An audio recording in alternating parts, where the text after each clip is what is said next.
E aí, mano? Eu gosto de enviar essa imagem para as pessoas para ver se elas conseguem resolver isso daqui. É um teste de lógica interessante. Ele não é definitivo, né? Você pode até ser uma pessoa com inteligência acima da média e não conseguir resolver ele, pelo menos de primeira, né? Porque às vezes o cara ele simplesmente tá com preguiça, sabe? Aí faz meio de má vontade. Então é normal pessoas inteligentes acabarem errando nisso daqui de primeira. Mas enfim, se você quiser testar antes de eu resolver ele, dá um pause aí no vídeo e tenta analisar. Vamos ver se você consegue. Escreve nos comentários daí qual que é a sua resposta. Tipo, tem 3 dígitos, entendeu? E daí você tem que adivinhar quais dígitos que são. Dígito número 1, dígito número 2, dígito número 3. E a gente não sabe qual que é. Aí tem aqui as dicas pra gente acertar. Então vamos analisar um pouquinho aqui, né? Pra simplificar essas coisas de lógica, ficar mais claro na mente, eu gosto de abrir um bloco de notas, né?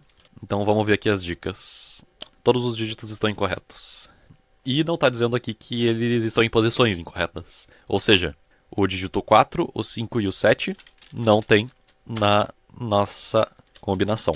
Ok, né? Então sobra esses daqui pra gente. Então tá, um dígito está correto, mas na posição errada. E um dígito está correto e na posição certa. Interessante. Tá, então não pode ser o 9. Acho que o 9 a gente já pode deletar aqui dessa lista. Porque aqui, ó, se nessa primeira tem um dígito que está correto e na posição certa, ou seja, os outros 2 dígitos eles estão errados, não existem, e nessa segunda aqui um dígito está correto, mas na posição errada, esse dígito não pode ser o 9, porque ele teria que estar na posição certa e errado ao mesmo tempo. Então a gente já pode descartar o 9. E o 4 e o 7 dessa lista também não podem ser. Ou seja, um dígito está correto e na posição certa. Não é o 9, não é o 7, então é o 6. O nosso terceiro dígito a gente já sabe que é o 6. E aqui, ó, nessa segunda daí não é o 9, não é o 4, então é o 2. Só que o 2 daí a gente não sabe onde é que é, se é na primeira ou na segunda. A gente sabe que não é na terceira, mas não sabemos se é na segunda ou na primeira. Então eu vou colocar aqui 2, 2, como possibilidades, né? Tá, o 9 não pode ser, então o 6 e o 3 estão corretos, é isso mesmo? Pera. Mas vamos em posição. Não, o 6 eu sei onde é que é.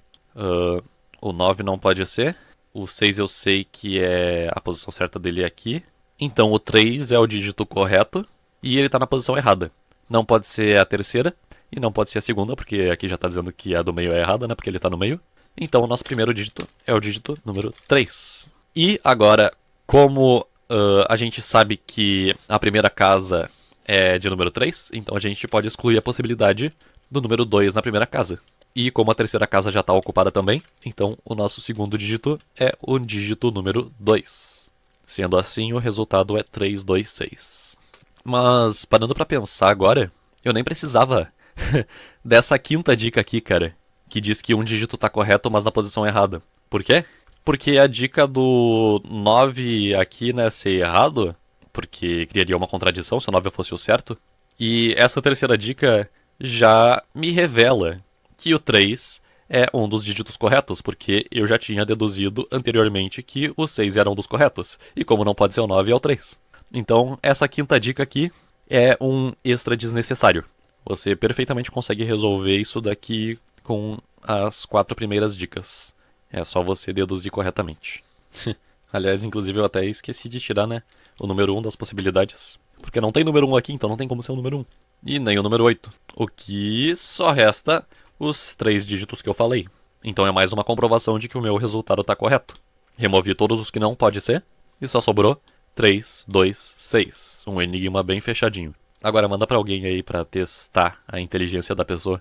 Eu vi esse post no Facebook, que é um testezinho de lógica, que diz o seguinte: a Laura tinha R$ 500, Antônio tem 300, Ana tinha 800. Quem que tem mais dinheiro entre esses três? E o que me espantou nesse post é que a própria autora do post errou a resposta do teste de lógica que ela mesma propôs. Isso que eu achei bizarro, cara. Pausa um vídeo um pouquinho aí e tenta achar a resposta. Aí tu despausa. Pausou e encontrou? Beleza. Tu provavelmente deve ter pensado o seguinte, que ó, a Laura, ela tinha 500. E a Ana também tinha 500. 500 não, 800. Já o Antônio, ele tem. Está no presente que ele tem 300. Então isso daí é uma pegadinha pra gente achar que a Ana tem mais. E a resposta certa é que o Antônio é o que tem mais entre os três. E você está errado! Você está completamente errado, porque a resposta na verdade é que não tem como saber. Porque a pergunta é quem tem mais dinheiro entre esses três. E a gente só sabe a quantia que o Antônio tem. A Ana, ela pode estar com 2 milhões agora. A Laura pode estar com 5 trilhões de reais. Ou pode também não estar com nada. E como a gente não tem acesso a essas informações, não dá pra gente saber. Então, me responde aí. Você percebeu que era uma pegadinha dupla? Você respondeu corretamente que não dá pra saber? No máximo chutar quem que tem mais agora? Se sim, parabéns, você foi espertinho. E eu não sei como encerrar esse vídeo, então até mais, falou.